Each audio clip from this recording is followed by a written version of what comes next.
Hello guys, this is Ashutosh again welcoming you all in this new lecture of mechanics series। तो mechanics series का हमारे जो lectures चलते आ रहे थे, अभी तक हमने कहाँ तक कर लिया था? सिस्टम ऑफ पार्टिकल्स तक कवर कर लिया था। सिस्टम ऑफ पार्टिकल्स तक कवर कर लिया था और उसके आगे की टॉपिक्स जो आज हम देखेंगे, देखो 4-5 दिन बाद ये लेक्चर आ रहा है। सो सॉरी बिकॉज मैं अपने कॉलेज की तरफ शिफ्ट हुआ था, तो इसलिए डिले हो गया था। बहुत सारे काम है अभी यहाँ पर। चलो आगे बढ़ते हैं। उससे पहले मैं आपको बता दूं कि आईटी जैम के लिए IIT JAM and JEST and TIFR, ये सब चीज़ों के लिए फ्री कंटेंट, मतलब आईटी जैम के लिए तो एटलीस्ट पूरा कंटेंट, और इसके साथ साथ जो अदर एग्जाम्स होते हैं, अदर एमएससी एंट्रेंसेस के लिए पूरा का पूरा फ्री कंटेंट आपको प्रोवाइड किया जा रहा है। कहाँ पर? Only on Physicam Academy. So you can just subscribe the channel and get the help from it. तो आपको सारी चीज़ें यहाँ पर देखने मिल जाएंगी, है ना। तो जितने, अगर आप केमिस्ट्री के स्टूडेंट्स हैं तो भी आपके लिए भी कोर्सेज लगाया जा रहे हैं और 3 मंथ्स के अंदर पूरा सिलेबस कंप्लीट कराया जाएगा। तो हम जुलाई में ऑलरेडी कर चुके हैं बहुत सारी चीज़ें। आधी मैकेनिक्स आपकी ख़त्म हो चुकी है जुलाई में, और आधी मैकेनिक्स अभी हो जाएगी, ठीक है। और इसके बाद मैं ऑसिलेशन एंड वेव्स चालू करने वाला हूँ। तो ऑसिलेशन ऑफ वेव्स में मैं बहुत सी चीज़ें पढ़ाऊंगा और शायद कुछ टॉपिक्स में क्वांटम के भी लूँगा, ठीक है। चलो तो आगे बढ़ते हैं। This is my introduction. My name is Ashutosh, and today we are going with system of particles part 2. We are having center of mass topic. Okay तो मैंने कुछ चीज़ें बताई थी पिछले लेक्चर में सेंटर ऑफ मास के बारे में, वो सारी रिवाइज करेंगे। ये केमिस्ट्री के वाउचर्स अगर देख रहे हैं तो ये हमारे जुलाई के टॉपिक्स थे। तो जुलाई के टॉपिक्स जो अभी ख़त्म हो चुके हैं कुछ, और कुछ शायद बचे हुए हैं, तो ये आप देख सकते हैं जुलाई के टॉपिक्स में फिजिक्स के लिए। तो ये भी आप जाके चैनल को सब्सक्राइब करके वहाँ पे देख सकते हैं कि कौन कौन से टॉपिक अभी चल रहे हैं। प्लेलिस्ट बनी हुई है सारे टॉपिक्स की। अगर आपको भी जानना है, मतलब प्रिपरेशन चालू करनी है, तो प्लीज़ कर दीजिए, क्योंकि अभी ऑलरेडी बहुत लेट हो चुका है। अगर आपने अभी तक प्रिपरेशन चालू नहीं की है तो आपको बहुत दिक्कत होने वाली है, क्योंकि अगर जितना लेट प्रिपरेशन चालू करोगे उतना ही आपको ज़्यादा प्रॉब्लम होंगी ऑब्वियसली। क्योंकि जो बच्चे पहले से कर चुके हैं तो वो ज़्यादा प्रैक्टिस कर चुके होंगे आपसे ज़्यादा, ठीक है।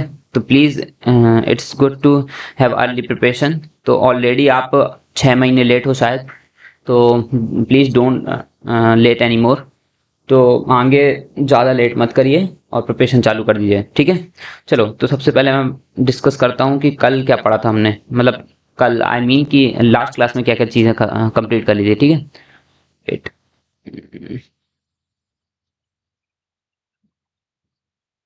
है ना। तो हमने क्या क्या पढ़ा था सिस्टम ऑफ पार्टिकल्स में? सिस्टम ऑफ पार्टिकल्स लेक्चर 1 में क्या क्या चीज़ें पढ़ी थी वो सब मैं बता देता हूँ। हमने पहला एक फॉर्मूला पढ़ा था सेंटर ऑफ मास का, RCM कैलकुलेट करने का। एक उसका फॉर्मूला क्या होता था? M1R1 plus M2R2, these are all vectors, है ना, अप टू MnRn, ये पढ़ा था। And then upon M1 plus M2, यही था ना फॉर्मूला, ठीक है। इसको सिग्मा के फॉर्म में भी लिख सकते हैं, ठीक है। तो ये हमारा सेंटर ऑफ मास का जनरल फॉर्मूला पड़ा था। अच्छा, दो पार्टिकल्स अगर होते और अगर सेंटर ऑफ मास यहाँ पे होता, इससे R1 डिस्टेंस पे और इससे R2 डिस्टेंस पे, और इनका टोटल डिस्टेंस होता R, इसका ये उसका मास M1, इसका मास M2, तो फिर अपने फॉर्मूला कैसे चेंज हो जाता? R1 को कैसे लिख सकता था मैं? M2R upon M1 plus M2, ठीक है। एंड अगेन R2 को कैसे लिख सकता हूँ? M1R upon M1 plus M2, ठीक है। ठीक है, ये इस तरीके से हमने फॉर्मूला पढ़ा थे। एक फॉर्मूला और पढ़ा था अगर आपको याद हो, M1R1 इक्वल्स टू M2R2, ठीक है। ये फॉर्मूला भी हमने पढ़ा था, ठीक है। ये लेकिन किसके लिए? सिर्फ और सिर्फ टू पार्टिकल बॉडीज के लिए। अच्छा, इसके बाद एक चीज बहुत बड़ी अच्छी इंपॉर्टेंट चीज पढ़ी थी क्या? डेल, ये वाली इक्वेशन में मैंने ऐसे कर दिया था, change in centre of mass is equals to, अगर टू पार्टिकल सिस्टम है तो यहाँ पे सिर्फ दो ही पार्टिकल होंगे और दो ही पोजीशन वेक्टर्स होंगे, है ना, और यहाँ दो ही मासेस होंगे, है ना, ठीक है। ये सब चीज़ें अगर वो कर दें, अपन इसको छोड़ दें, तो क्या लिखेंगे अपन यहाँ पे? M1 del R1 plus M2 del R2 upon M1 plus M2, यही फॉर्मूला पड़ा था ना। ये अगर सेंटर ऑफ मास शिफ्ट का फॉर्मूला है, अगर सेंटर ऑफ मास शिफ्ट हो रहा होगा किसी ना किसी डायरेक्शन में, तो मान के चलो मेरे पास दो पार्टिकल्स थे, है ना, और उनका सेंटर ऑफ मास में यहाँ पे था। अगर सेंटर ऑफ, मैं बोलूँ कि इस पार्टिकल को मैंने इतना डिस्टेंस से खिसका दिया, एक्स डिस्टेंस से खिसका दिया, तो इसका सेंटर ऑफ मास भी कहीं ना कहीं शिफ्ट होगा।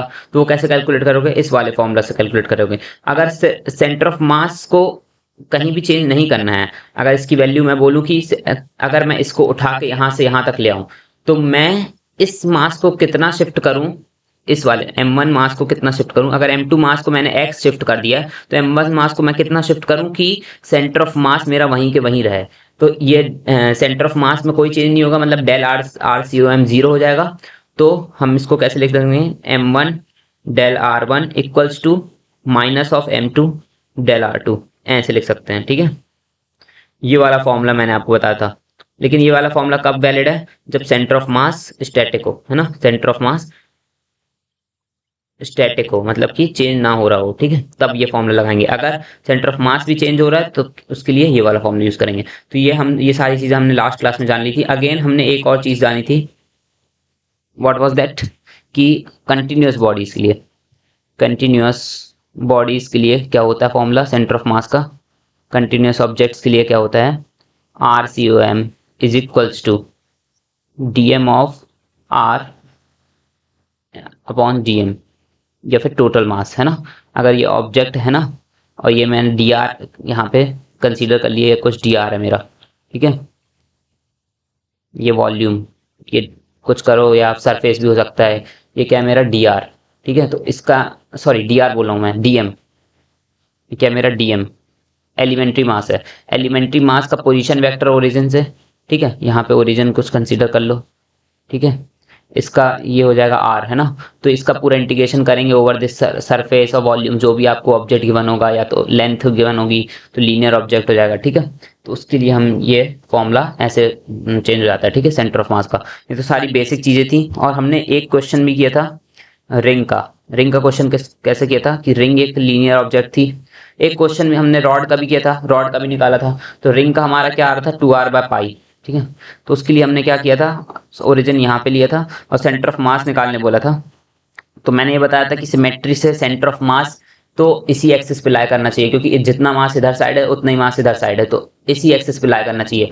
तो हमको सिर्फ वाई वाई कोऑर्डिनेट फाइंड करना था, कितना कितना ऊपर होगा सेंटर ऑफ मास। हमको एक्स कोऑर्डिनेट फाइंड नहीं करना था, क्योंकि पता ही होगा कि इस एक्सिस पे ही लाई करेगा, क्योंकि यूनिफॉर्म डिस्ट्रीब्यूशन है ना, ठीक है।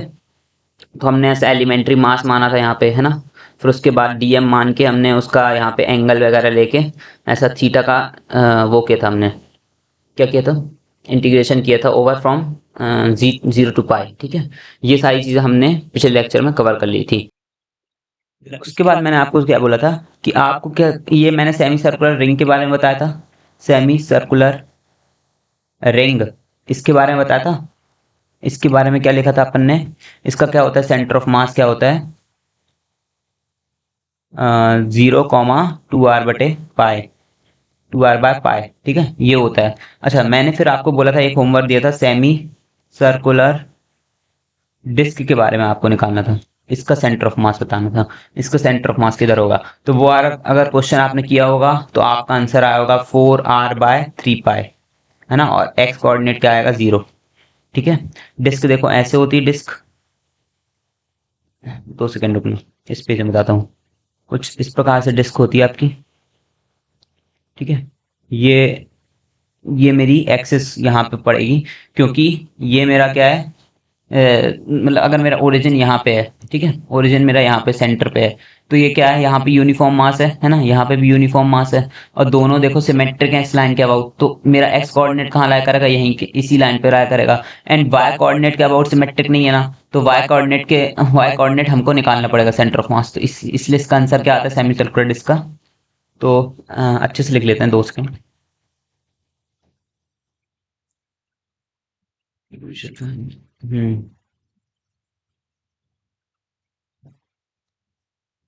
Centre of mass of semi circular disc 4r/3π। तो हम कैलकुलेट करेंगे अभी, ठीक है।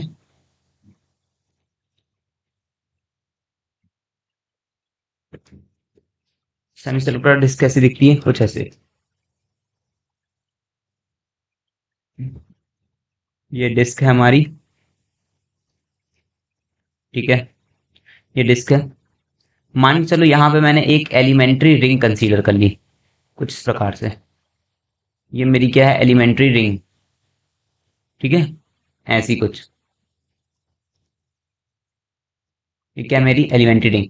तो अच्छा देखो, यहाँ तो सरफेस मास डेंसिटी का कॉन्सेप्ट है। क्या है? Surface mass density. Surface mass density का कॉन्सेप्ट होगा। तो इसकी यूनिफॉर्म सरफेस मास डेंसिटी क्या ले रहा हूं मैं? सिग्मा, है ना? क्या ले रहा हूँ? सिग्मा। और सिग्मा की वैल्यू क्या होती है? एम बाय सरफेस एरिया, मतलब एरिया, है ना, टोटल एरिया, ठीक है, मास अपॉन टोटल एरिया। ये क्या होता है? ये कब होगा? जब ऑब्जेक्ट यूनिफॉर्म होगा। यूनिफॉर्मली मतलब मास, यूनिफॉर्म डिस्ट्रीब्यूशन ऑफ मास होगा, है ना। अगर non uniform distribution of mass है तो अपन क्या लेंगे? डीएम बाय डी ए, है ना, ठीक है। डीएम बाय डी ए एक एलिमेंट्री मास कंसीडर करेंगे, जैसे कि मैंने एक रिंग कंसीडर कर ली है, एक एलिमेंट्री मास है इसके लिए। एलिमेंट्री एरिया है यहाँ पे, है ना, एलिमेंट्री एरिया, उसका मास क्या कंसीडर कर लेंगे? डीएम। तो अगर वहां पे डेंसिटी ये है, अगर कुछ ना कुछ डेंसिटी चेंज हो रही होगी आपकी रेडियली, अगर मैं बोल दूं कि यहाँ से डेंसिटी चेंज हो रही, तब कैसे करोगे क्वेश्चन? तो थोड़ा टफ हो जाएगा, ठीक है। तो पहले मैं करूंगा इसको एलिमेंट्री रिंग कंसीडर करके, फिर अपन एक और मेथड से क्वेश्चन करने की कोशिश करेंगे, जो कि है आर साइन थीटा वाली मेथड, मतलब स्फेरिकल कोऑर्डिनेट्स में हम सॉल्व करने की कोशिश करेंगे स्फेरिकल कोऑर्डिनेट्स, ठीक है, कोऑर्डिनेट्स, है ना। तो हम अभी यहाँ पे नहीं सॉल्व करेंगे, वो इसके बाद करेंगे, ठीक है। तो पहले हम नॉर्मल तरीके से सॉल्व करने की कोशिश करते हैं। देखो कैसे करेंगे इसके आगे। अगर डीएम की वैल्यू यहाँ से मैं निकाल लूँ, कितनी आ जाएगी मेरी? सिग्मा डी आ जाएगी। कोई प्रॉब्लम तो नहीं इसमें? अच्छा, इसका एरिया कितना होगा? एरिया कितना होगा? अगर इसकी विड्थ को मैं मान लूँ डी आर, ठीक है, इसकी विड्थ क्या मान लूँ मैं? डी आर, है ना। और यहाँ से यहाँ तक की डिस्टेंस मान लूँ, इतनी डिस्टेंस मान लूँ, कितनी? आर। समझ में आ रहा है क्या बोल रहा हूँ? इसकी विड्थ ये जो विड्थ होती है ना, विड्थ, ये येलो पोर्शन है, अगर येलो पोर्शन ये पूरा, ये क्या है मेरा? रुको, दूसरे कलर से लिख दूंगा तो ज्यादा बेटर रहेगा, है ना।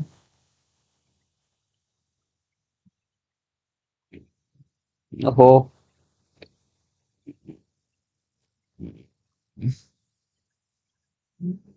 ऐसा कुछ है, ठीक है। और इसकी विड्थ कैसी है? डी आर, ठीक है, डी आर। और ये क्या है? यहाँ क्या है मेरी? डिस्टेंस आर, ये, ठीक है। तो इसका फॉर्मूला क्या हो जाएगा? इसका एरिया क्या हो जाएगा? कैसे लिखेंगे area?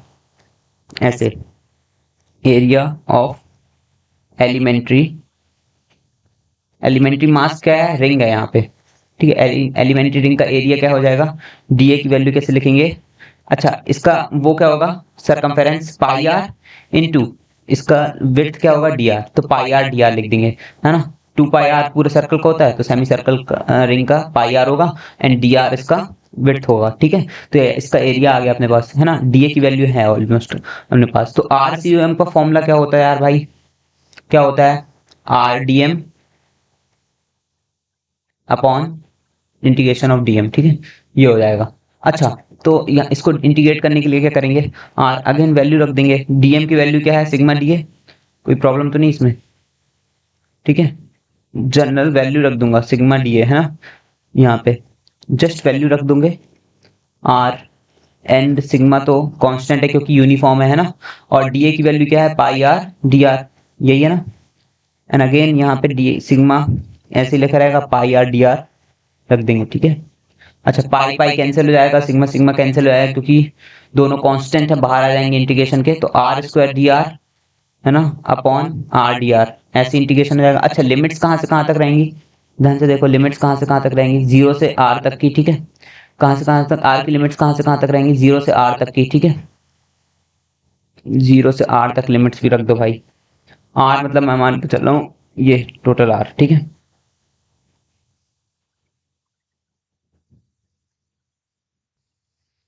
Wait we are having a mistake here.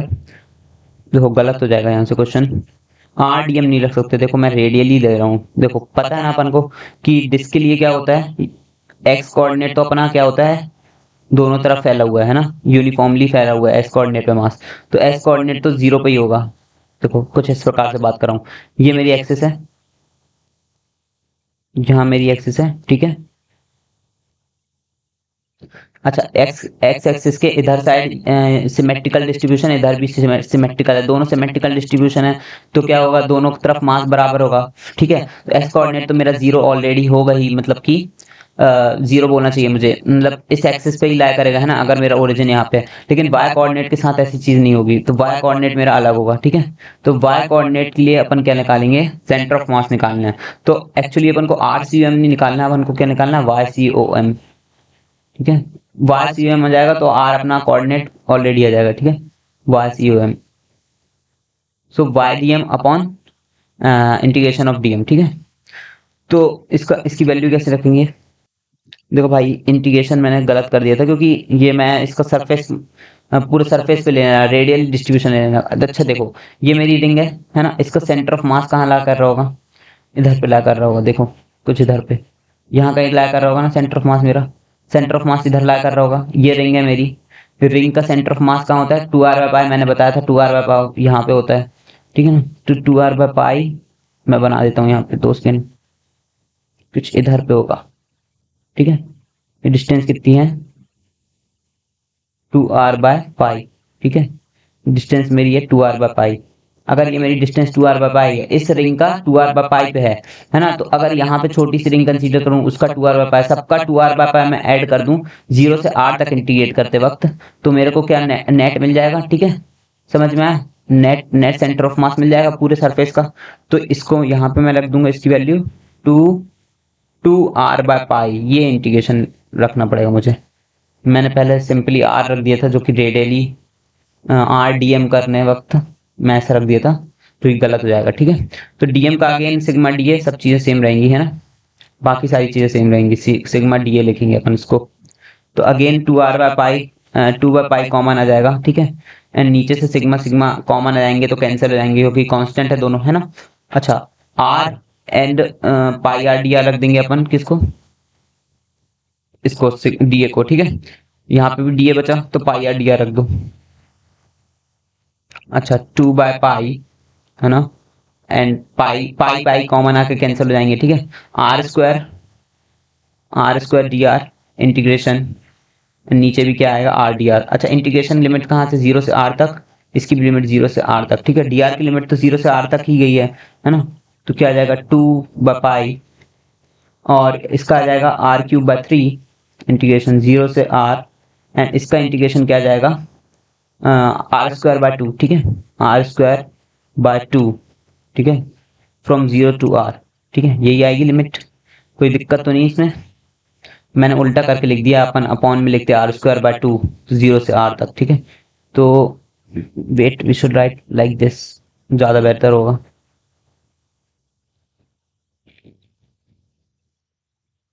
ऐसे लिख लो, r²/2 फ्रॉम 0 टू r, ठीक है। ये कर दिया मैंने 2/पाई, इसकी वैल्यू क्या आ जाएगी, r³/3, है ना, और लोअर लिमिट 0 आ जाएगी, तो 0 पुट करने का कोई मतलब है नहीं, वैसे वो बात वही रहेगी, है ना। तो मैं ऐसे लिख सकता हूँ 2/r², सॉरी उल्टा कर दिया, 2/r² लिखना था।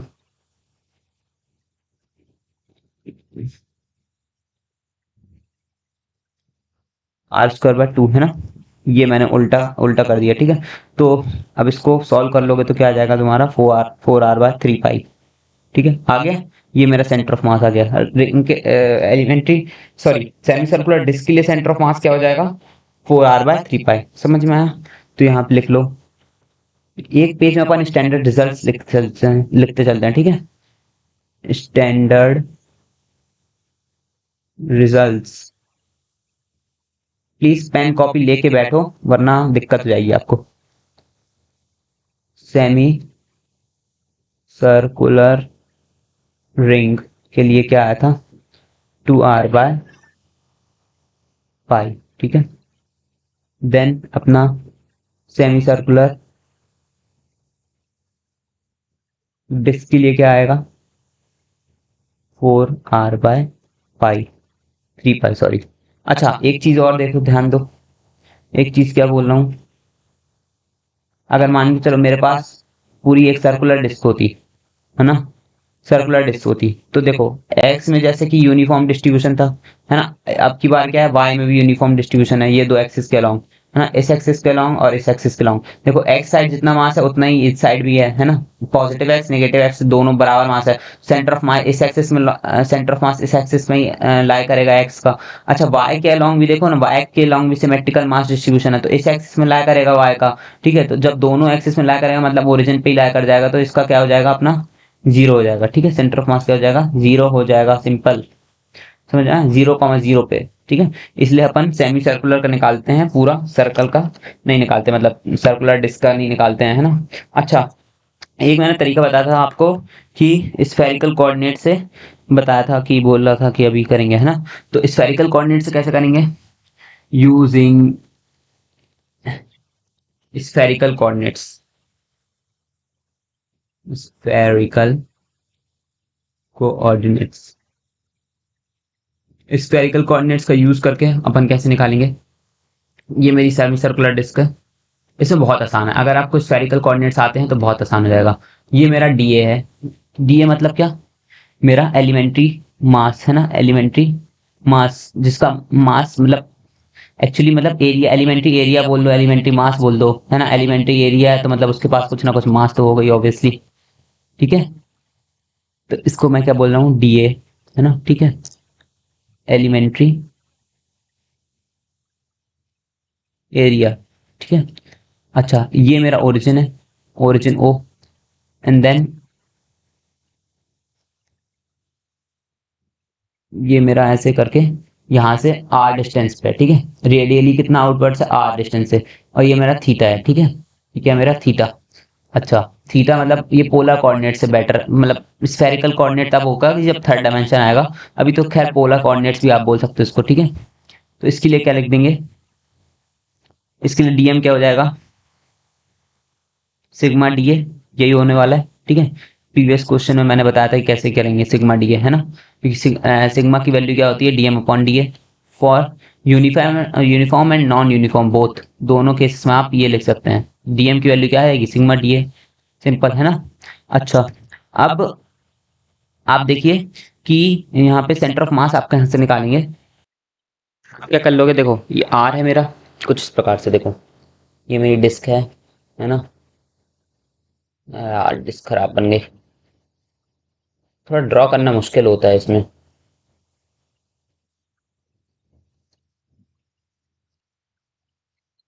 देखो ये मेरी डिस्क है ना, यहाँ मेरा आर था। ठीक है, अच्छा वाई कंपोनेंट क्या होगा, मेरे को तो वाई वाई में केवल निकालना है ना, एक्स में तो सिमेट्रिक है मास, तो वाई कंपोनेंट क्या हो जाएगा इसका, मेरा आर का क्या हो जाएगा, आर साइन थीटा हो जाएगा, कोई प्रॉब्लम तो नहीं।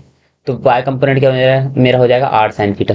ठीक है, तो वाई कंपोनेंट मेरे को केवल किस में निकालना है, वाई सी एम निकालना है। एक्स यू एम तो मेरा क्या है, जीरो, इस एक्सिस पे ही लाया करेगा क्योंकि सिमेट्रिक मास है, तो क्या निकाल दूंगा again, Y D M upon D M. ठीक है, वाई की वैल्यू क्या निकाल दूंगा, R sine theta, D M integration, और अगेन इंटीग्रेशन नीचे डीएम का। ठीक है, सिंपल वैल्यू रख दो सिग्मा डी ए, कोई प्रॉब्लम नहीं होनी चाहिए। वाई वाई की value R sine theta given है, मतलब निकाली, अपन को पता है आर साइन थीटा होती है। अच्छा, एंड देन क्या रखोगे अब यहाँ पे, सिग्मा डी ए। ठीक है, तो सिग्मा एंड डी ए का है, डी ए क्या होता है, स्फेरिकल कोऑर्डिनेट्स के are D R D theta. अगर आपको स्फेरिकल कोऑर्डिनेट्स वगैरह समझना है ना, तो मैथमेटिकल का कोर्स ऑलरेडी कंप्लीट हो चुका है, प्लीज़ वहाँ जाके रेफर कर लीजिए, क्योंकि अगर मैं इसमें समझाऊंगा ये स्फेरिकल कोऑर्डिनेट्स वगैरह या पोलर कोऑर्डिनेट्स और ये अपना सिलेंड्रिकल वगैरह, तो यार इसकी ज़रूरत पड़ेगी यहाँ पे, लेकिन अगर मैं समझाऊंगा तो बहुत ज़्यादा टाइम लग जाएगा, इसलिए प्लीज़ वहाँ से रेफर कर लीजिए, है ना, are D R D theta अपना ही हो जाएगा। अच्छा, आर की लिमिट कहाँ से होगी, जीरो से आर तक। देखो आर की लिमिट कहाँ से जा रही है, जीरो से आर तक जा रही है। थीटा की लिमिट कहाँ से कहाँ तक है, जीरो से पाई तक। ठीक है, पाई तक लिमिट है, अगेन यहाँ पे जीरो से आर लिख दो एंड जीरो से पाई थीटा की लिमिट हो जाएगी। ठीक है, समझ में आया। अच्छा देखो, सॉरी यहाँ सिग्मा रह गया, है ना, सिग्मा रह गया नीचे भी। ठीक है, डीएम की वैल्यू सिग्मा डी थीटा होती है, सिग्मा डी ए होती है ना, सिग्मा सिग्मा कैंसिल हो जाएगा क्योंकि एक कांस्टेंट है, इंटीग्रेशन से बाहर आ जाएगा। ठीक है, और देन उसके बाद क्या हो जाएगा, अंदर क्या हो जाएगा, R square sine theta D R D theta integration, मतलब सरफेस इंटीग्रेशन है तो डबल इंटीग्रेशन लगेगा, है ना, एंड यहाँ क्या हो जाएगा, R D theta double integration, limits रख दोगे, सिंपली सॉल्व करोगे तो तुम्हारा आंसर क्या आ जाएगा। इसको सॉल्व करोगे साइन थीटा की इंटीग्रेशन हो जाएगा माइनस कॉस थीटा, लिमिट कहाँ से कहाँ तक, 0 से 2 पाई तक रखोगे, 0 से पाई तक रखोगे लिमिट, तो तुम्हारा फाइनल आंसर क्या आ जाएगा 4r/3 पाई। ये तुम्हारा आंसर आ जाएगा, ठीक है, सॉल्व करने पे। तो ये स्फेरिकल कोऑर्डिनेट्स का यूज करके हम निकाल सकते हैं, ठीक है। देखो एक सिस्टम अपन और लेते हैं, एनुलर डिस्क बोलते हैं, एनुलर सेमीसर्कुलर डिस्क। ये कुछ इस प्रकार की डिस्क है मेरी, ये है मेरा R1, ये छोटा सा मेरा R1 है। हो शिट,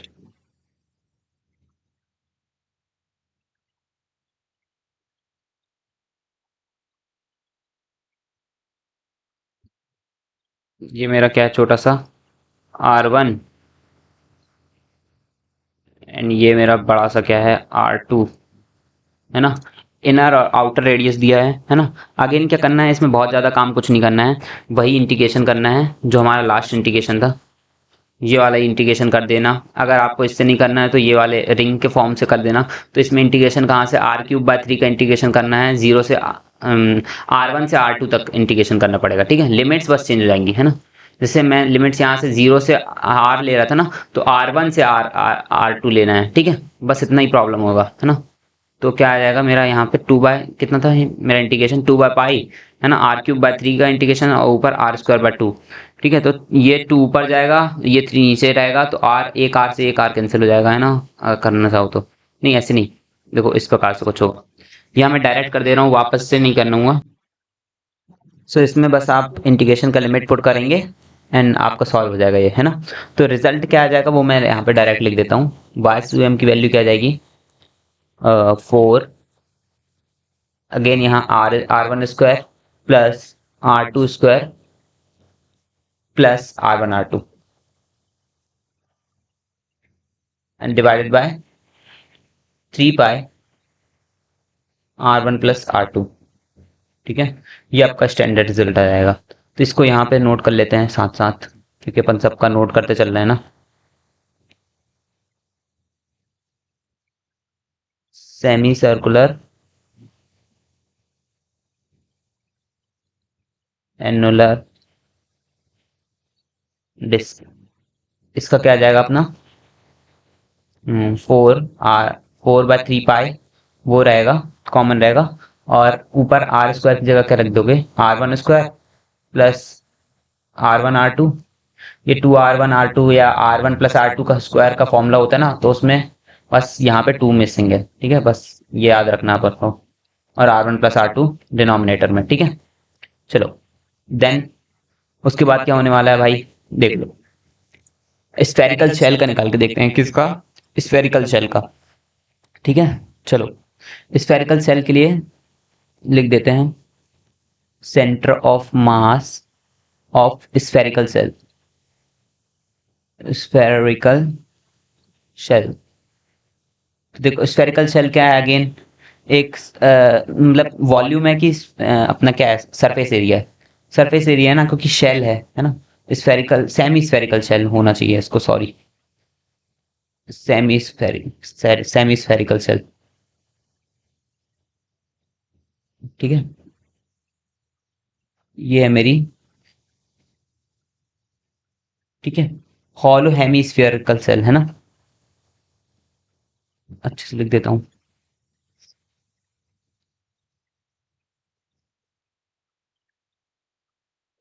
हॉलो हेमीस्फेरिकल शेल, ठीक है, ये लिख दिया मैंने।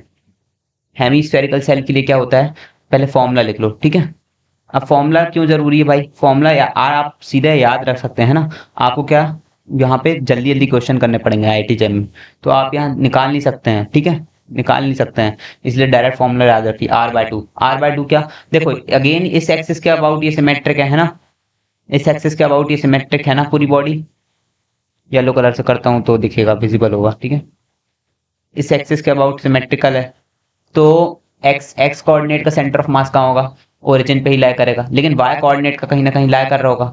ठीक है, वाई कोऑर्डिनेट का कैसे निकालेंगे वो अभी देखते हैं, है ना। अच्छा ध्यान ध्यान से देखो, इसको मैं रिंग्स के फॉर्म में लिख सकता हूँ क्या, देखो ये एलिमेंट्री रिंग ले सकता हूँ कुछ इस प्रकार से। ये देखो, ये समझ में आया मैं किस प्रकार से बात कर रहा हूँ। देखो ये मेरा शेल है ना, यहाँ पे मेरा शेल है, ठीक है, ये ऐसा दिख रहा है मेरे पास, है ना। मैंने ये एक रिंग जमाई है ना, उसके ऊपर एक और रिंग जमा दूंगा थोड़ी सी कम रेडियस की, फिर उसके ऊपर एक और थोड़ी सी रिंग थोड़ी सी कम रेडियस की, ऐसे रिंग जमाते जाऊंगा। अगर ऊपर से देखोगे तो ऐसे दिखेगा तुमको, ठीक है। छोटे रेडियस की रिंग जमाते जाऊंगा, लेकिन उसके ऊपर जमाते जाऊंगा तो उसकी हाइट कुछ ना कुछ होती जाएगी, और ये रिंग्स क्या हो जाएंगी, रिंग्स का रेडियस थोड़ा थोड़ा कम होता जाएगा, तो स्फेरिकल हेमिस्फेरिकल सेल बन जाएगी, ठीक है। हेमिस्फेरिकल को रिंग के फॉर्म में लिख सकता हूँ, समझ में आया किस प्रकार से बात कर रहा हूँ। ठीक है, कुछ इस प्रकार से देखो, यहाँ एक डायग्राम बनाता हूँ, ठीक है, ये मेरा डायग्राम है ऐसा,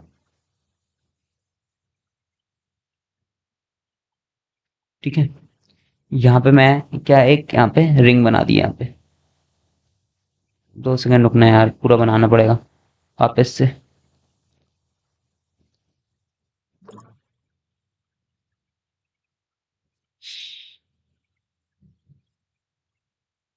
वेट, देखो, तो ये हॉलो हेमिस्फेरिकल सेल है मेरे पास, तो इसमें मैंने क्या कंसीडर कर रहा है, एक एलिमेंट्री रिंग कंसीडर कर लिया कुछ इस प्रकार से।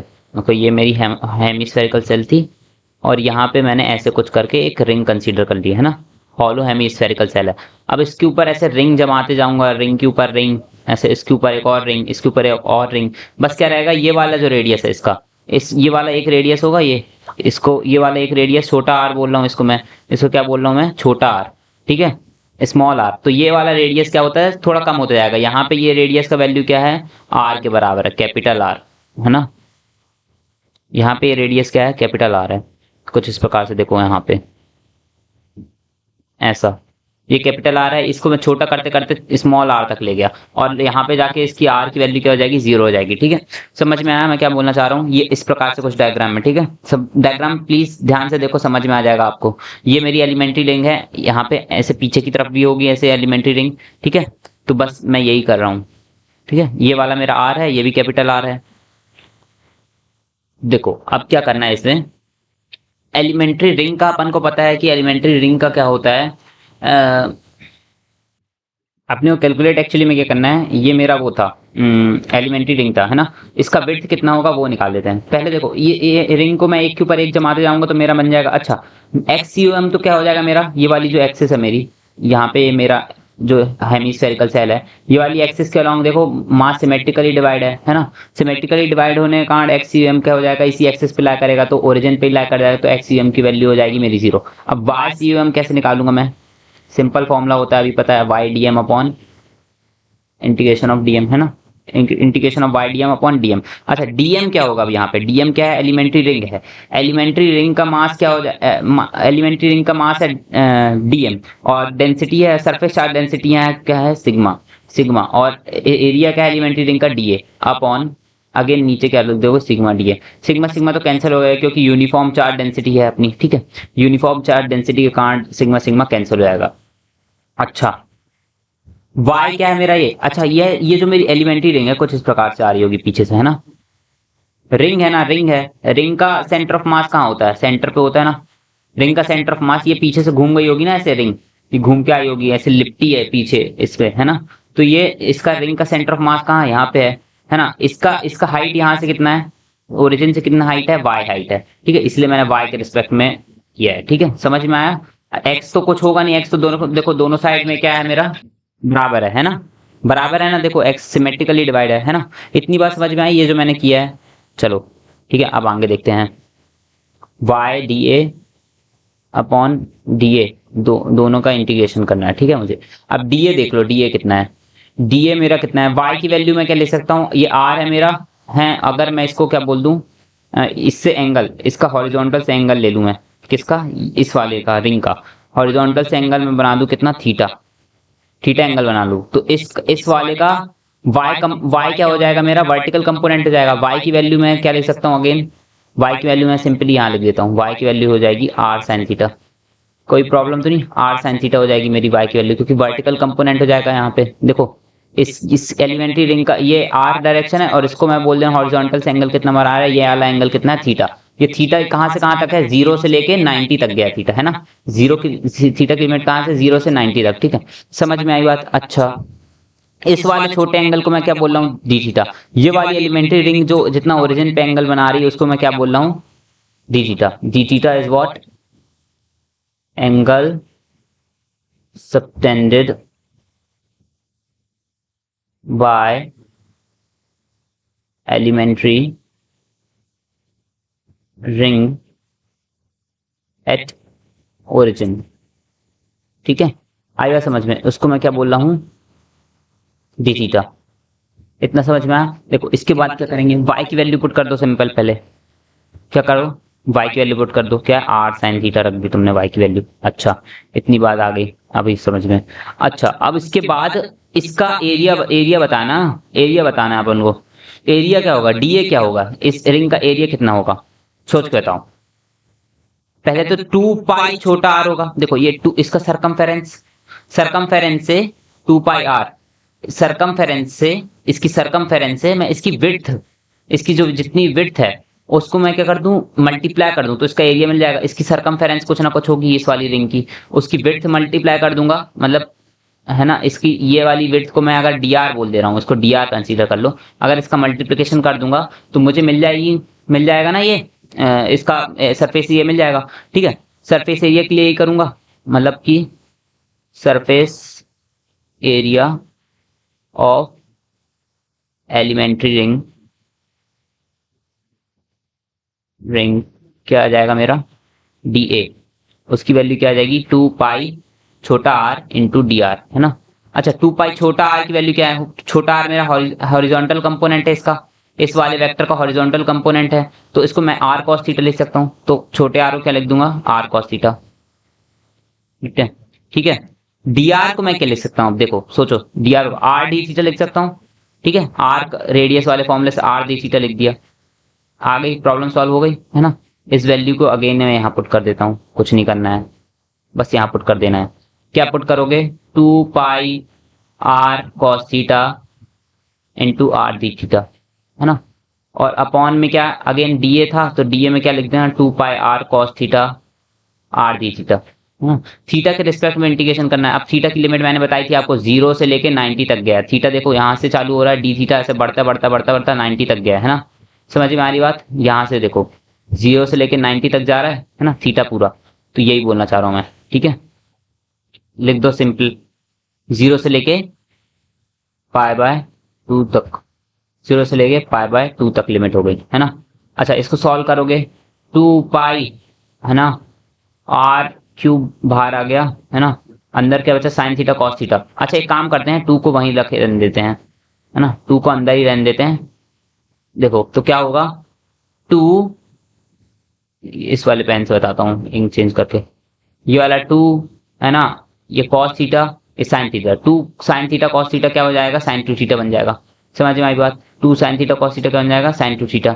साइन 2 थीटा लिख दो भाई, सिंपल, साइन 2 थीटा लिख दो, sine 2 theta into D theta, है ना। बाकी सब चीजें बाहर निकाल लो, क्या क्या बाहर आ जाएगा, पाई आ जाएगा, आर आ जाएगा, ये वाला आर आ जाएगा, एक वाला आर आ जाएगा, मतलब क्या आ जाएगा, पाई आर क्यूब बाहर आ गया मेरा, साइन 2 थीटा। इंटीग्रेशन कहाँ, 0 से पाई बाय 2 तक। आगे नीचे देखो क्या आ जाएगा, इसमें कॉस थीटा बस अंदर आ जाएगा, बाकी 2 पाई आर स्क्वायर बाहर आ जाएगा। कॉस कॉस थीटा का इंटीग्रेशन 0 से पाई बाय 2 तक डी थीटा, ठीक है। इतना समझ में आ गया, इतना इजी है। चलो नेक्स्ट पेज में करता हूं मैं। पाई आर क्यूब में देखो, यहाँ यहाँ पाई पाई कैंसिल हो गया, एक पाई से एक पाई कैंसिल हो गया, आर क्यूब आर स्क्वायर बचेगा, आर बाय 2 बचा, बस यहाँ क्या बचा, आर बाय 2 बचा ऊपर। अच्छा, यहाँ पे क्या बचा, यहाँ पे क्या बच रहा है, अब देखो 0 से पाई बाय 2 साइन थीटा का करना है इंटीग्रेशन, ये करना है साइन थीटा, साइन 2 थीटा को इंटीग्रेट करना है 0 से पाई बाय 2, सॉरी, ठीक है। और यहाँ पे क्या करना है, कॉस थीटा को इंटीग्रेट करना है 0 से पाई बाय 2, यही करना है ना। चलो कर लो इसको, इसको सॉल्व कर लो। क्या आ जाएगा, साइन 2 थीटा का क्या हो जाएगा, माइनस कॉस 2 थीटा अपॉन 2, हाँ 0 से पाई बाय 2, और इसका क्या हो जाएगा, कॉस थीटा का साइन थीटा 0 से π/2, यही हो जाएगा। अच्छा, r/2 ऐसे ही लिखा रहेगा। कॉस 2 थीटा 1/2 कॉमन निकाल लो पहले, तो 1/2 कॉमन आ गया है ना। फिर क्या बचा, माइनस 1/2 निकाल लो कॉमन, ठीक है, इससे -1/2। कॉस 2 थीटा निकालना है, तो कॉस पाई की वैल्यू, कॉस 2 थीटा की जगह π/2 रखोगे, थीटा की जगह π/2 रखा तो क्या आ जाएगी, कॉस पाई, है ना। अपर लिमिट क्या जाएगी, cos pi, minus lower limit में जब वैल्यू रखोगे तो क्या आ जाएगा, 0 हो जाएगा, कॉस 0। अच्छा, इतना आ गया। अगेन अब नीचे क्या आ जाएगा अपना, ठीक है ठीक है। नीचे क्या आ जाएगा, साइन थीटा की वैल्यू क्या है, साइन π/2 माइनस साइन 0, ठीक है। साइन π/2 की वैल्यू 1, 0 साइन 0 की वैल्यू 0, है ना। इसकी वैल्यू r/2 माइनस साइन -1/2 अभी भी चल रहा है। अच्छा, कॉस पाई की वैल्यू -1, कॉस 0 की वैल्यू 1, ये रख दी तुमने। अपॉन में तो 1 हो गया, ये साइन 1 - 0 1 हो गया, ठीक है, तो लिखने की जरूरत नहीं है। अच्छा, इसको सॉल्व करो तो क्या जाएगा तुम्हारा फाइनल आंसर, r/2, ठीक है। तो मतलब बाय CUM क्या आ गया मेरा, r/2। लिख लो, स्टैंडर्ड रिजल्ट में लिख लो अपने, जहां पे तुम लिख रहे हो, ठीक है। r/2 आ गया। कहाँ लिख रहे थे, यहाँ पे, सेम हॉलो हेमीस्फीयर स्फीयर के क्या आ गया, r/2, ठीक है। अब देखो, अब किसका निकालना है अपन को, स्फेरिकल सेल का निकाल लेंगे। हॉलो सॉलिड, सॉरी हॉलो बोल रहा हूँ, solid hemispherical shell, solid hemispherical shell का निकाल के देख लो क्या आ जाएगा।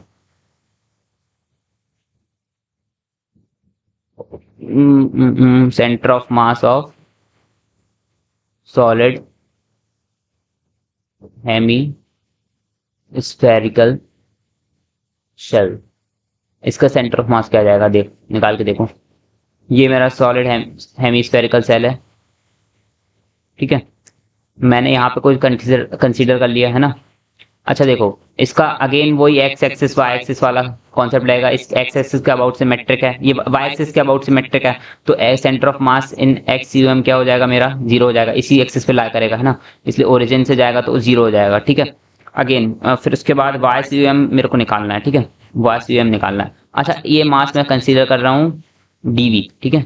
मास का, सॉरी, इसका वॉल्यूम का कंसीडर कर रहा हूँ DV। समझ में आया। 2 सेकंड रुकना, इससे अच्छे से बना देता हूँ।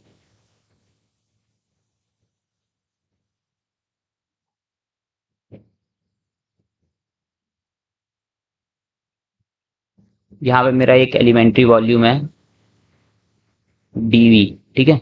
एलिमेंट्री वॉल्यूम क्या है मेरा, DV, एलिमेंट्री वॉल्यूम DV है ना। उसका मास कितना है, DM, ठीक है। अच्छा, यहाँ पे तो वॉल्यूम चार्ज डेंसिटी लगेगी, वॉल्यूम चार्ज डेंसिटी कितना है, वॉल्यूम चार्ज बोल रहा हूँ, volume mass, sorry, volume mass density कितना है, रो, ठीक है, रो। और तो रो क्योंकि यूनिफॉर्म है तो मैं इसको m/v भी लिख सकता हूँ। और अगर नॉन यूनिफॉर्म होगा, और दोनों केस में क्या लगेगा, नॉन यूनिफॉर्म यूनिफॉर्म दोनों के केस में dm/dv करेक्ट हो जाएगा। लेकिन यहाँ पे ये केवल कब करेक्ट होगा, जब यूनिफॉर्म केस हो, यूनिफॉर्म के लिए, ओनली फॉर यूनिफॉर्म, ठीक है। अच्छा, अब क्या करोगे, इसका इसका यहाँ से रेडियल डिस्टेंस कितना है, r, रेडियल डिस्टेंस यहाँ से r है। और ये डिस्टेंस, ये वाला जो डिस्टेंस हो गया, ये हो गया मेरा y, ठीक है। y की वैल्यू क्या हो जाएगी, इसको मैं थीटा बोल दूं, अगर हॉरिजॉन्टल से थीटा बना रहा है ये। यहाँ पे देखो स्फेरिकल कोऑर्डिनेट बनाने पड़ रहे हैं ना, 3 कोऑर्डिनेट्स होंगे इसका। एक तो एंगल बन रहा होगा, 3 एंगल बन रहा होंगे। एक एंगल ये बना रहा होगा मेरा किससे, y एक्सिस से एंगल बना रहा होगा कुछ ना कुछ, y एक्सिस से मेरा वॉल्यूम एंगल बना रहा होगा, इसको मैं बोल दे रहा हूँ थीटा। ये वाला एंगल नहीं, सॉरी, इस एंगल को बोल दूंगा थीटा। किसको, कुछ इस प्रकार से देखो यहाँ से,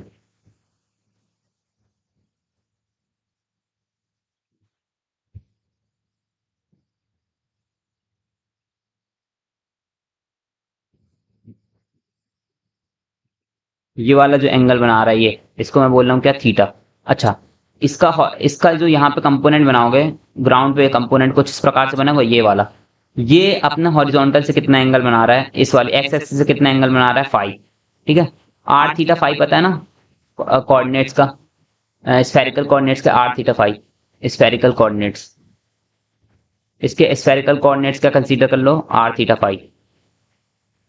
ठीक है, स्फेरिकल कोऑर्डिनेट्स का कॉन्सेप्ट लगाएंगे है ना। तो इसका y कंपोनेंट क्या आ जाएगा मेरा, y कंपोनेंट क्या आ जाएगा मेरा, y निकाल लेंगे। y कंपोनेंट क्या आ जाएगा, इसको अगर मैं r बोल रहा हूँ है ना, इसको r बोलूंगा तो सॉरी, इस केस में मेरी y की वैल्यू क्या हो जाएगी यहाँ पे, r cos थीटा। अगर इसकी वैल्यू मैं क्या बोल रहा हूँ r, इसको मैं क्या बोल रहा हूँ r, तो इसकी y की वैल्यू क्या हो जाएगी, r cos थीटा हो जाएगी। क्यों हो जाएगी r cos थीटा, भाई दिख रहा है सामने आंख से। इसका क्या है, हॉरिजॉन्टल कंपोनेंट बनेगा, r का क्या हॉरिजॉन्टल कंपोनेंट बनेगा, r cos थीटा। देखो ये देखा y, तो y क्या r cos थीटा लिख सकता हूँ मैं, दिख रहा है ना, कुछ इस प्रकार से है। थीटा मेरा एंगल क्या है, वर्टिकल से एंगल है। ठीक है, थीटा मेरा वर्टिकल से एंगल है, और इसका इसका कंपोनेंट बनाओगे ग्राउंड में तो क्या बन रहा होगा तुम्हारा, आर साइन थीटा, जो भी बन रहा होगा है ना, आर साइन थीटा बन रहा होगा। आर साइन थीटा हॉरिजॉन्टल से जितना एंगल बना रहा है उसको मैं क्या बोल रहा हूँ, फाई बोल रहा हूँ, समझ में आया। आर साइन थीटा हॉरिजॉन्टल से जितना एंगल बना रहा है उसको मैं फाई बोल रहा हूँ। जैसे ये हॉरिजॉन्टल में मेरा बन रहा है कंपोनेंट, इसका हॉरिजॉन्टल कंपोनेंट बन रहा है ना, इस मतलब सॉरी वर्टिकल वर्टिकल कंपोनेंट, ये वर्टिकल से एंगल बना रहा है ना, ये हॉरिजॉन्टल है मेरा, हॉरिजॉन्टल एक्स एक्सिस से जितना एंगल बन रहा है मेरा पॉजिटिव एक्स एक्सिस से, उसको मैं फाई बोल रहा हूँ, इस वाले एंगल को मैं फाई बोल रहा हूँ। समझ में आया। स्फेरिकल कोऑर्डिनेट्स प्लीज जाके देख लीजिए मैथमेटिकल में, अगर आपको आते हैं तो बहुत अच्छी बात है, कोई दिक्कत ही नहीं है, फिर तो आपको समझ में आ गया होगा। ठीक है, तो इसको सॉल्व करो, क्या जाएगा, सिंपली वाई सी एम क्या आ जाएगा मेरा, Y D M integration upon D M का इंटीग्रेशन है ना। y की वैल्यू क्या है मेरी, r sorry small r, y की वैल्यू मेरी क्या है, स्मॉल r cos थीटा। ठीक है, स्मॉल r cos थीटा है ना, और dm की वैल्यू क्या है, रो dv, और dv अभी dv को dv लिखे रहने देते हैं। ठीक है, और dm की वैल्यू अगेन रो dv। ठीक है, रो तो क्योंकि यूनिफॉर्म लेके कंसीडर करके चल रहा हूँ तो रो रो कैंसिल हो जाएंगे। अच्छा, रो जब कैंसिल हो जाएंगे तो dv की वैल्यू मैं क्या रखूंगा भाई, dv की वैल्यू क्या रखूंगा, dv की वैल्यू होती है स्फेरिकल कोऑर्डिनेट्स के लिए 4 पाई ना, इसमें 4 पाई नहीं लगेगा, क्या है, R square sine theta D R D theta D phi, ये होती है मेरी dv की वैल्यू। ठीक है, तो वॉल्यूम इंटीग्रेशन हो जाएगा ये पूरा, क्या कर दोगे इसको, वॉल्यूम इंटीग्रेशन यहाँ लिख दो ना, v है ना, ओवर वॉल्यूम v। ठीक है, और इस अगेन यहाँ पे लिख दोगे आप क्या, रो भी था ना, रो बाहर निकाल के मैंने कैंसिल कर दिया। ठीक है, रो ये बाहर निकला, ये कैंसिल हो गया, और अगेन यहाँ लिख दोगे R square sine theta D R D theta D phi. समझ में आया। अच्छा, देन क्या होगा, आर क्यूब है ना, ये अंदर के बन जाएगा R cube sine theta cos theta D D R D theta D phi. अच्छा, ये बन गया मेरा वॉल्यूम इंटीग्रेशन, और नीचे नीचे वाली टर्म क्या बन जाएगी, R square sine theta D R D theta D phi, ये बन जाएगी नीचे वाली टर्म। अच्छा, इसके बाद क्या करोगे भाई, सबसे पहले तो आर क्यूब का इंटीग्रेशन डी आर का अलग करो है ना, आर क्यूब डी आर का इंटीग्रेशन अलग करोगे, साइन थीटा कॉस थीटा का वन बाय टू से मल्टीप्लीकेशन कर दो, और टू और 1/2 से मल्टीप्लीकेशन करोगे तो कोई फर्क नहीं पड़ेगा, तो ये अंदर वाली टर्म थीटा की क्या बन जाएगी, साइन 2 थीटा बना दूंगा मैं ऐसे करके है ना, डी थीटा। अच्छा, और फाई के लिए डी फाई रख दूंगा, फाई का कोई फंक्शन है ही नहीं क्योंकि है ना। अच्छा, नीचे क्या करूंगा मैं, आर स्क्वायर का कर दूंगा डी आर के है ना रिस्पेक्ट में, और साइन थीटा का इंटीग्रेशन के लिए डी थीटा, और फिर फाई के लिए डी फाई। देखो डी फाई की लिमिट कहाँ से कहाँ तक है, देखो यहाँ पे डी फाई की लिमिट्स कहाँ से कहाँ तक है, ये पूरा ये नीचे सर्कल बना रहा है ना सर्कल, तो इसकी लिमिट 0 से 2 पाई होगी है ना। डी फाई क्या है, मेरा एंगल ये था फाई, तो यहाँ से चालू होके पूरा वापस घूम के यहीं तक आएगा, तो क्या हो जाएगी इसकी लिमिट, क्या हो जाएगी मेरी डी फाई की 0 से 2 पाई। देखो 0 से 2 पाई यहाँ रख दो, 0 से 2 पाई यहाँ रख दो, दोनों क्या हो जाएंगी, बातें क्या हो जाएंगी, दोनों की सेम हो जाएगी, दोनों की बात सेम होगी तो दोनों क्या हो जाएंगे, कट कट जाएंगे आपस में। ठीक है, ये दोनों तो क्या होगा, कैंसिल होगा मेरे। ठीक है, 1 हो गया, इसकी वैल्यू 1 हो गई। अच्छा, इसके बाद क्या हो जाएगा, इसको देखो, इसकी लिमिट कहाँ से कहाँ तक जाएगी भाई, थीटा की लिमिट कहाँ से कहाँ तक जाएगी, 0 से पाई बाय 2 तक। देखो सॉरी, 0 से पाई बाय 2, ये थीटा बढ़ते बढ़ते बढ़ते बढ़ते कहाँ 0 से पाई बाय 2 आएगा, वर्टिकल से एंगल है ना, 0 से पाई बाय 2, इसकी लिमिट भी 0 से पाई बाय 2, और आर की वैल्यू कहाँ से 0 से आर तक, यहाँ पे भी 0 से आर तक है ना। देन अगेन आप इसको सॉल्व कर लीजिए। अब क्या हो जाएगा, 1/2 मेरा है बाहर, 1/2 है, आर क्यूब का क्या हो जाएगा, r⁴/4 और लिमिट्स कहाँ से 0 से r तक है ना, और नीचे आर स्क्वायर का करना था, आर स्क्वायर का जाएगा r³/3 0 से r तक। ठीक है, देन फिर आपको क्या करना है, sin 2 थीटा का इंटीग्रेशन करोगे, क्या आ जाएगा, -cos 2 थीटा/2 है ना, उसकी लिमिट 0 से π/2 रखनी है। ठीक है, और अब नीचे क्या था, साइन थीटा था, साइन थीटा का इंटीग्रेशन करोगे तो क्या आ जाएगा, cos theta, -cos theta sorry, यहाँ पे इसका -cos थीटा, इसकी लिमिट कहाँ है, 0 से π/2 है ना। अच्छा, इसको सॉल्व कर लीजिए बस, और कुछ नहीं करना है, 1/2 r⁴/4, और इसको सॉल्व करोगे तो क्या जाएगा, 3/r⁴। अच्छा, -1/2 कॉमन ले लेता हूँ मैं इससे, ऊपर से है ना, ऊपर वाला नीचे वाला माइनस से काम करते कैंसिल कर देते हैं, तो ये हो जाएगा मेरा क्या, ऊपर लिमिट कैसी रहेगी मेरी, cos 2 थीटा की लिमिट रखो, cos 2 थीटा की लिमिट रखोगे, पहली वाली लिमिट रखोगे तो बन जाएगा cos पाई है ना, सेकंड वाली लिमिट रखोगे तो क्या बन जाएगा, 0 cos 0 है ना, अपॉन में क्या बनेगा, cos π/2 है ना, माइनस cos 0। तो इसको सॉल्व कर लो भाई सिंपली, ये एक एक r³ से r⁴ कैंसिल करोगे तो क्या बन जाएगा, r बचेगा ऊपर है ना, और ये 4 है ना ऑलरेडी, तो 3 और ये 2 × 4 4 × 16, 3r/16 तो ये हो गया है ना, ये सारी चीजों का क्या हो जाएगा, 3r/16। अच्छा, इसको सॉल्व करो तो क्या जाएगा, cos पाई की वैल्यू -1 माइनस cos 0 की वैल्यू 1। ठीक है, अच्छा, उसकी cos 0 की वैल्यू, cos π/t की वैल्यू 0 -1 है ना, तो माइनस साइन कैंसिल हो जाएंगे तो क्या बचेगा, 6r/16, तो क्या आ जाएगा, 3r/8। तो सॉलिड हेमीस्फीयर की वैल्यू कितनी आ गई, 3r/8। सॉलिड हेमीस्फीयर का सेंटर ऑफ मास कितना आ गया, YCUM 3r/8। देखो आपको 12th क्लास वाली मेथड के अलावा ये वाली स्फेरिकल कोऑर्डिनेट की मेथड आनी चाहिए, क्योंकि क्वेश्चन ज्यादातर इसी से आते हैं, इसलिए मैं आपको ज्यादा यही यही करवा रहा हूँ। ठीक है, अच्छा, मैं आपको अगर डायरेक्ट कुछ रिजल्ट दिखवा दूं, यहाँ पे रिजल्ट वाला जो था,